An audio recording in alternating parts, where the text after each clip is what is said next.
আমি ডক্টর শুভাশিস রয়। আমি কলকাতায় প্র্যাকটিস করি এবং আমি শিশু বিশেষজ্ঞ।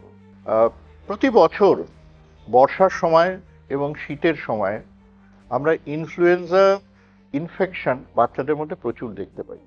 ইনফ্লুয়েঞ্জা ইনফেকশন যখন হয় তখন বাচ্চারা জ্বর সর্দি কাশিতে খুব বেশি কষ্ট পায়, কিন্তু তার আরেকটাও বড় সমস্যা হচ্ছে বেশ কিছু বাচ্চা যারা ইনফ্লুয়েঞ্জাতে সাফার করে বা ইনফ্লুয়েঞ্জা ইনফেকশনে ভোগে, তাদের বেশ কিছু বাচ্চার হাসপাতালে ভর্তি হতে লাগে। তার জন্য নিউমোনিয়া হতে পারে এবং সেটা একটা বড়সড় খরচা সাপেক্ষ ব্যাপার। এই ইনফ্লুয়েঞ্জা ইনফেকশন এটা খুব মারাত্মক 0 to 5 ইয়ার্স বা 0 থেকে 5 বছরের মধ্যে বাচ্চাদের, এবং এই ভ্যাকসিনটা দেওয়া যায় 6 মাস থেকে, এবং 6 মাস থেকে 5 বছরের বাচ্চাদের ভীষণভাবে জরুরি এই ভ্যাকসিনটা দেওয়ানো।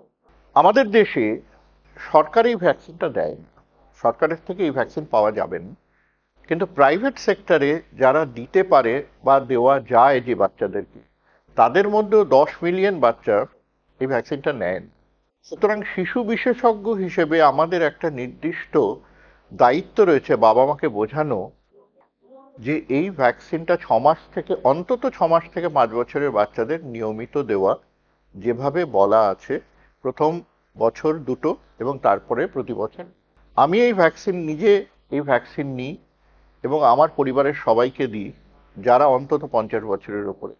আপনারাও শিশু বিশেষজ্ঞ হিসেবে বাচ্চাদেরও বলবেন, নিজেরাও নেবেন। ধন্যবাদ।